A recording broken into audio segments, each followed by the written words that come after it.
Yo, WBR Survivor Series coming up this Sunday. There's a lot going on, but honestly, I'm pretty confused with what's going on right now. Is there a lot going on? There, it seems like there's a lot going on. At least I hope. Well, seems like that. after Rollins, I don't know, man. They're just, they're scrambling. The thing is, as much as I thought it was gonna go downhill since he was gone, I'm actually pretty excited for this Survivor Series compared to the last pay-per-view, the Hell in a Cell. True. I wasn't ready for that, or I wasn't excited at all. So, well, I'm not too excited about this one. I guess we have different opinions here. Okay, yeah, we'll get into that. But first off, so usually in a Survivor Series, there's a 5-on-5 traditional elimination tag match like they had on Raw a few weeks ago. So apparently this year they're not doing that. Right. I thought they were gonna do that with the Wyatt family +1 versus the Undertaker, Kane, and +3. Yeah, but where would you find the +3? Well, Sting, that would have been 1 for me. Yeah, what are you gonna bring back? Like the Ministry of Darkness? Edge is his neck is broken. Yeah. Maybe Christian. Maybe Randy Orton joins them. I don't know. Okay, well, I thought it was gonna be like that, right? Yeah, That's what I was assuming. So what's actually happening is a 2-on-2 match with the Undertaker and Kane plus 2 members of the Wyatt family. Okay. Which is probably gonna be Bray Wyatt and Braun Strowman, I'm assuming. But that makes most sense. But I could be wrong. They could do something that's unexpected. Maybe Bray Wyatt won't even fight. He'll do our strategy. How he's moving his pawns type of thing, right? But that's pretty much the Survivor Series match. But there isn't an elimination match. So this one isn't the elimination, right? I know. I thought that was the whole point of Survivor Series, though. Last man standing kind of. Yeah, what happens is the last few pay-per-views all had a 5-on-5 traditional tag match, so I was assuming that's what's gonna happen. Maybe they're still gonna make it. I don't know. Maybe the New Day will be the tag. I don't know. Yeah, I'm not sure. Tag the Dudley Boys and Usos versus New Day and +1. They were hyping it up a lot. I really thought it was gonna be a 5-on-5 match, but I guess not. Maybe they had plans and then the whole Rollins thing. Yeah. How excited are you for that match?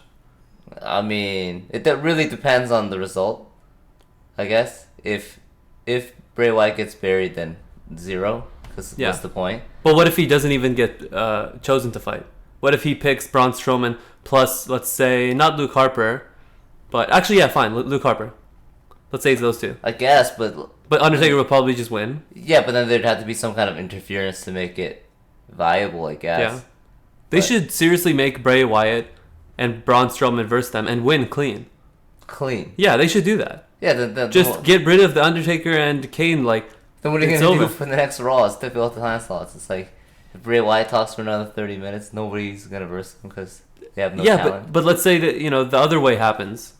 Are they still going to feud with them? Yeah, but, we kind of established Bray Wyatt can feud with anybody. It doesn't matter. He just randomly goes on the mic. He's like, all right, you're next. I'm gonna get this guy after. Mm-hmm. Don't think I forgot about him.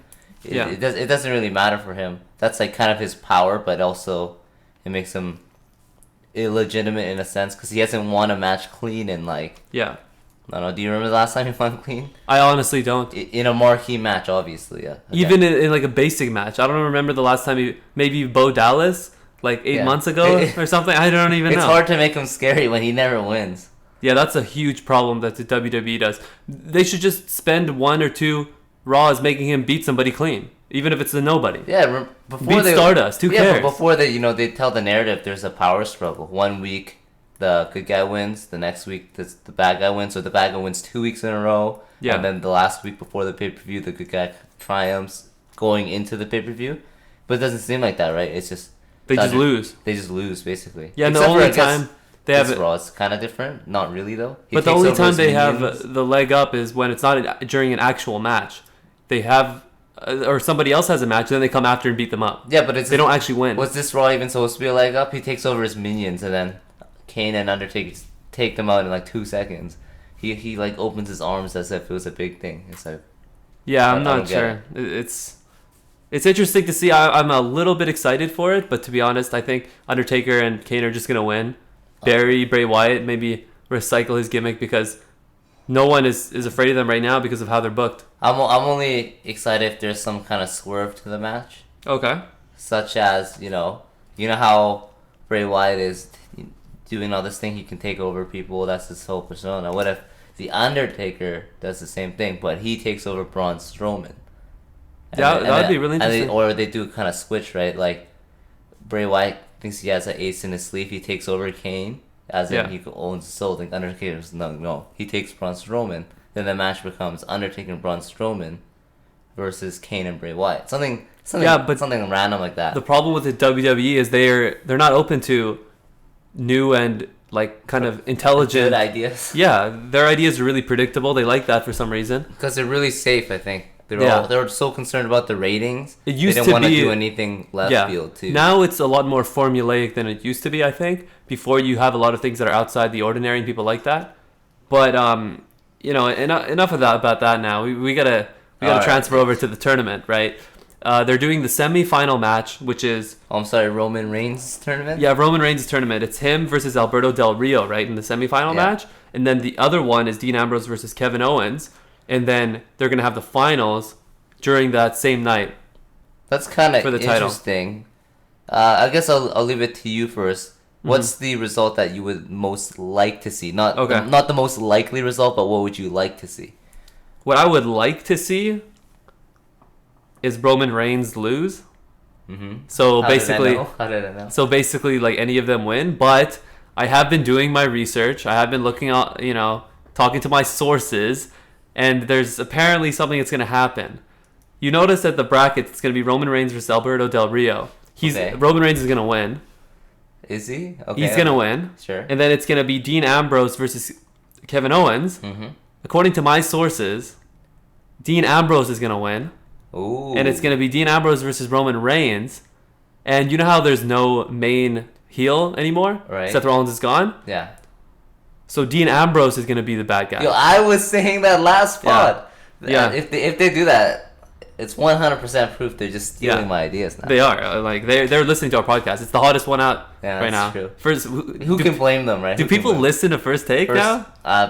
I really don't know. They should call it like Fifth Take or something. Yeah. You know? Right after the WBR. Right? Yeah. So I thought this is extremely clever. They put Roman Reigns on one side of the bracket and Dean Ambrose on the other side. And you kind of... It's a little bit predictable how they could face each other. But at the same time, it's like they're not going to make Dean Ambrose beat Kevin Owens. Right? Like, that gets into your head. But to me, that has to happen. It has to happen. It has to be Dean Ambrose versus Roman Reigns if they want to make some good ratings. Because they need a heel. Then it sets up the U.S. title feud too, right? You have the IC guy going after Alberto Del Rio. Yeah, that would be a good idea. That'd be kind of cool. Yeah, and then maybe Kevin Owens will get upset because it's Mex America and they're not adding Canada into it. Or they can do the, let Kevin Owens win and he can kind of get a mini Seth highlight where he gets the IC and the US title. It's kind of a big deal. It makes the IC more legitimate in a sense. The IC title guy beats the US champ. Or they could make Alberto Del Rio win both and change it from the Intercontinental and US to the Mex-American. Yeah, something like that. That'd be kind of cool. He'll merge both the titles, which is what he's trying to do with the nations. Right. Then John Cena comes and takes it back. Takes it back and then gets rid of Alberto Del Rio for like 6 months till they bring him back. But no, Jack Swagger. I think Jack Swagger is gonna come back, but that's for another thing. So Roman Reigns versus Dean Ambrose is what I think is gonna be the final. Okay. According to my sources and so you think it's most likely to happen or what you want to happen? Well, now I do want it to happen because I see the potential. I think it will happen as well. Right. It's going to be Roman Reigns versus Dean Ambrose in the finals. And something's going to happen, and then it's going to turn into Roman Reigns becoming a bad guy or Dean Ambrose becoming a bad guy, but Roman Reigns would never. I don't know why. WWE is just insane. And Dean Ambrose needs... It's easier for Dean Ambrose to become a heel, though. And I think he's a better actor, right? He's just a better talent. Better talent. So they need him to change his role. He's like that lunatic. You remember how during the Raw yesterday he was on the mic? He had a little promo after his victory? Right. They never do that unless that guy usually goes far. Like in the middle of the ring. That's true. So actually, the more you talk about it, the more it makes sense though, right? Because say you have the quote-unquote predictable one. Then you have Roman Reigns winning. And then you have to have the heel Kevin Owens winning. Yeah. You're not going to give Kevin Owens the But then it would just be like Roman Reigns as a champ. But it's so not legitimate. Yeah, but Dean Ambrose beating Kevin Owens is because I would have never expected that if it was a normal match, right? Normal circumstances. I would never think Kevin Owens is going to lose. But in this circumstance, it's just perfect. The crowd is going to go insane. Dean Ambrose versus Roman Reigns, then it's all left open. Sheamus.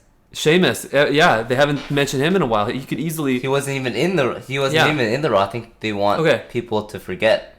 Okay, what about this?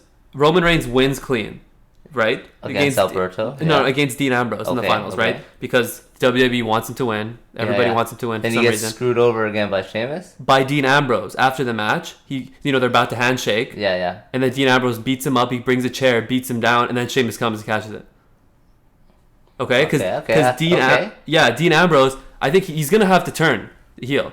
Yeah, his character is so stale. There's no heel right now. And his character needed a revamp for so many weeks. Let's say he loses clean. I'm assuming that's what's going to happen just because, right? Mm-hmm. And then Dean Ambrose just, they're about to shake hands, beats him up. That's what I see happening. Even if Sheamus doesn't cash it in, but he just makes a statement. The next Raw will be like, oh man, Dean Ambrose, he's going to speak his thoughts opening Raw tomorrow. Everybody tune in on the WWE Network. All right, he's gonna be sick of putting his Shield brethren first. Yeah, it got him nowhere. Blah blah blah. Yeah, now he wants to be the champ. And maybe he won't join the Authority, but he'll just be like his own man. But the heel, he'll be making fun of the crowd. Right? He'll be the rebel who just does whatever he wants kind of guy. That's kind of cool. They need to make sure that he kind of mocks the crowd though, as well. They're gonna make him the full-time heel. Yeah. Until Seth Rollins comes back, according to my research, right? So it's not set in stone right now, but I'm hoping that happens actually. So okay, fair enough. So then the other match is also the Paige versus Charlotte match. I'm actually kind of excited for that. Yeah, I hope Paige wins that just because I don't like Charlotte. I think her character is just too predictable, and her father, all that stuff. What did you think about the main event, though? The promo? I like that. The promo? Yeah, I like that. Some people, they were saying how Paige, crossed a certain line about the promo. Yeah. About the girl and what have you. Okay. But no, I thought it was a good idea because this is following up after the Ronda Rousey getting knocked out pay-per-view, right? Right. It was only a couple days after. So putting this in the main event, I thought it was a good idea, actually. I really thought so. Strategically, it was good placement, right? Yeah, and then as for the promo itself, I thought the acting on both parts were kind of bad, but then I liked Paige just pushing the limits. Yeah. I think they're kind of out of the elements, so right. This is probably the first contract signing where it's not a promo, but you kind of feed off each other. And the first contract signing for the Divas, God knows how long, right? So I thought it was a good way of finishing the Raw actually. Making the Divas title really important. And the crowd, they just love Charlotte for some reason. Although I think Paige is way better. Female John Cena, maybe? I don't know. But what about the match itself? How do you see it going? I think Paige is going to win. You think Paige is going to win? Yeah, I hope she wins just because I think it's what's best for business. I hope she wins, but if you were to ask me, I think Charlotte's just going to win. Battle through adversity. She's a great female champ. They're going to go with that whole angle, which I hate. What if Becky Lynch comes out and beats up Charlotte?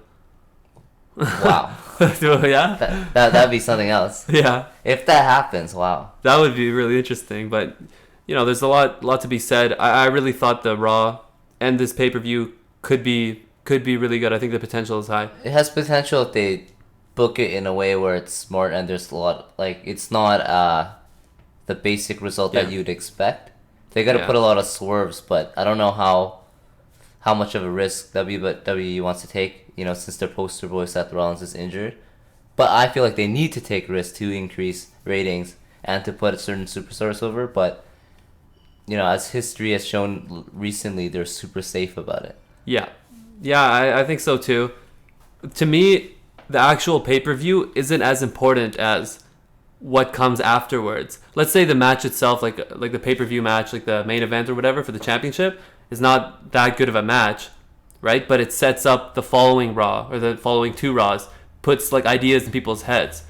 I think too often at the time they focus on making the match really interesting. Mm-hmm. Let's say the outcome, but the match was nice, it was a good match. What does that even mean? Nowadays, But if something, it's good entertainment value for the time. Yeah, for that time. But that's not what's gonna be good in the long run. Let's say the match itself was whatever, it was okay, but then something unexpected happened at the end. Let's say Dean Ambrose turns on him. It sets up the next whole pay-per-view, the next 3-4 Raws. I hear what you're saying, because this pay-per-view is very important for the future of Raw, because Seth Rollins is out for 6 to 9 months. So this is their reset button. Mm-hmm. This is where all the storylines are going to go immediately after this pay-per-view. So, basically the next 6 months, a lot depends on this pay-per-view and which direction they want to take each superstar. So I guess in that sense, I am excited for this pay-per-view for that reason. Yeah. Less so the matches, but the implications after. Mm-hmm. This is also a really huge opportunity for Dean Ambrose, because he did get a smaller opportunity previously, his title match and all that. But the WWE didn't think he was good enough to go over yet. Completely. I thought at that point he was ready, but they were both ready, and they took a gamble with Seth, and it paid off. It did pay off, because I think they need to make Dean Ambrose a bad guy in order for him to succeed. And because Seth went down, this is a perfect opportunity for Dean Ambrose, and I think he's going to fully grasp it. His mic work does need a little bit more polishing, though. But he's going to get more spots, right? Yeah, he's going to get more spots. He's going to get better, because when Seth became champ, he slowly became better and better as he really, really embraced his character. And I feel like Dean can do the same, as long as they give him leeway to be a bad guy and to, heckle the crowd and just be a cannon. Yeah, absolutely. I completely agree with that. Dean Ambrose, I'm really looking forward to him. His character was getting stale, but I think this could be the time for him to really, really make a push. Maybe even win the title. Just as long as Roman Reigns doesn't. but I think he will temporarily.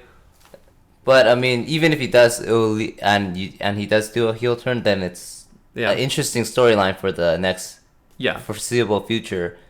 I don't mind a Reigns Ambrose feud. Exactly, it'll be best for both worlds, because the WWE wants Roman Reigns to win clean and just I just don't want him to have a superhero kind of run though, where nobody can beat him, or even if he's getting beat, he somehow pulls out. I don't want another John Cena 2.0 kind of thing. Yeah, unfortunately, that's what it's leaning towards right now. But I think Dean Ambrose could be the guy to really, really change things. All right. I guess that's everything. So this is going to be WBR signing out. Don't forget to check out our prediction video for the pay-per-view itself. That's going to be coming out soon as well, guys.